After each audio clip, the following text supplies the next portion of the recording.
S Davanagere ದಕ್ಷಿಣ ವಿಧಾನಸಭಾ ಕ್ಷೇತ್ರದ ಉಪಚುನಾವಣೆಯ ಕಾವು ದಿನೇ ದಿನೇ ರಂಗೇರ್ತಿರುವಂಥದ್ದು. ಬಿಜೆಪಿಯಲ್ಲಿ ಶ್ರೀನಿವಾಸ ಟಿ ದಾಸ್ಕರಿಯಪ್ಪನವರಿಗೆ ಟಿಕೆಟ್ ಸಿಕ್ಕಿರುವಂಥದ್ದು. ಜೊತೆಗೆ ಅವರ ಸಹೋದರ ಗಣೇಶ್ ದಾಸ್ಕರಿಯಪ್ಪ ಈಗ JDSನಲ್ಲಿರುವಂಥದ್ದು. ಅಂದರೆ BJP ಹಾಗೂ JDS ಎರಡೂ ಕೂಡ ಕೋಲಿಷನ್ ಇರೋದ್ರಿಂದ ಅವರ ಸಹೋದರ ಕೂಡ ಶಕ್ತಿಯಾಗಿ ನಿಲ್ಲುವಂಥದ್ದು. ಅವರು ನನ್ನ ಜೊತೆ ಇದ್ದಾರೆ, ನಾನು ಮಾತಾಡ್ತಾ ಹೋಗ್ತೀನಿ.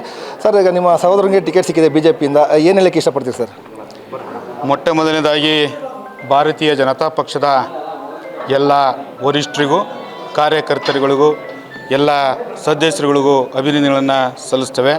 ಅದೇ ರೀತಿಯಾಗಿ ನಮ್ಮ ಜಿಲ್ಲಾ ದಾವಣಗೆರೆ ಕರ್ನಾಟಕ ರಾಜ್ಯ ಜನತಾದಳದ ಪರವಾಗಿ ಅವರಿಗೆ ಏನು ಸಹಕಾರ ಬೇಕೋ ನಮ್ಮ ಪಕ್ಷದ ವತಿಯಿಂದ ಸಹಕಾರವನ್ನು ನಾವು ಕೊಡ್ತೇವೆ. ಅದಕ್ಕಿಂತ ಮುಂಚಿತವಾಗಿ ನಮ್ಮ ಕುಟುಂಬದಿಂದ ಏನು ಇವತ್ತು BJPಯವರು ಭಾಜಪದವರು ಏನು ಚುನಾವಣೆ ಘೋಷಣೆಯನ್ನು ಮಾಡಿದ್ದಾರೆ ಟಿಕೆಟನ್ನು, ಅವರಿಗೆ ಎಲ್ಲ ಅಭ್ಯರ್ಥಿಗಳು ಏನು ಕ್ಯಾಂಡಿಡೇಟ್ಗಳನ್ನು ಕೇಳಿದರು, ಅವ್ರಿಗೂ ಸಹ ನಾನು ಅಭಿನಂದನೆ ಸಲ್ಲಿಸ್ತಾ ಇದ್ದೇನೆ. ಸಂಸದರಿಗೂ ಸಹ ಮಾಜಿ ಸಂಸದರಿಗೂ ಸಹ ಅಭಿನಂದನೆ ಸಲ್ಲಿಸ್ತೇನೆ, ವರಿಷ್ಠರಿಗೂ ಸಹ ಅಭಿನಂದನೆ ಸಲ್ಲಿಸ್ತೇನೆ.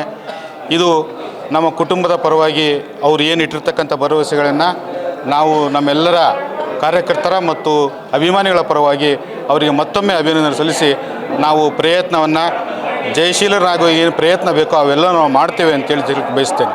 ಈಗ ರಾಜ್ಯದಲ್ಲಿ BJP ಮತ್ತು JDS ಎರಡು ಕೂಡ ಕೋಲಿಷನ್ ಇದೆ, ಮೈತ್ರಿ ಇದೆ. ನೀವು JDSನವರು ಯಾವ ರೀತಿಯಾಗಿ ಸಪೋರ್ಟ್ ಮಾಡ್ತೀರಿ ಮತ್ತು ಎಲ್ಲ ಬೆಂಬಲ ಇದೆಯಾ?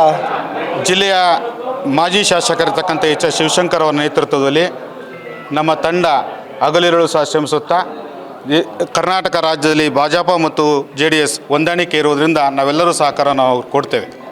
ಈಗ JDSನಲ್ಲಿ ಅಲ್ಪಸಂಖ್ಯಾತರು ಬಂಡಾಯ ನಿಲ್ಲಬೇಕು ಅಂತಿದ್ದಾರೆ. ನೀವೇನಾದ್ರು ಅವ್ರನ್ನ ಶಮನಗೊಳಿಸಿ ಎಲ್ಲರೂ ಒಂದಾಗಿ BJP ಸಪೋರ್ಟ್ ಮಾಡೋಂಥ ಪ್ರಯತ್ನ ಮಾಡ್ತೀರಾ ನೀವು? ಇಲ್ಲಿ JDSನಲ್ಲಿ ಅಲ್ಪಸಂಖ್ಯಾತರು ಇದ್ದಾರೆ. ವರಿಷ್ಠರು ಯಾವ ತೀರ್ಮಾನವನ್ನು ತೆಗೆದುಕೊಳ್ತಾರೆ ಅವರೆಲ್ಲರೂ ಸಹ ಅದಕ್ಕೆ ಭದ್ರಾಗಿರ್ತಾರೆ ಅಂತೇಳಿ ನನ್ನ ಅನಿಸಿಕೆ.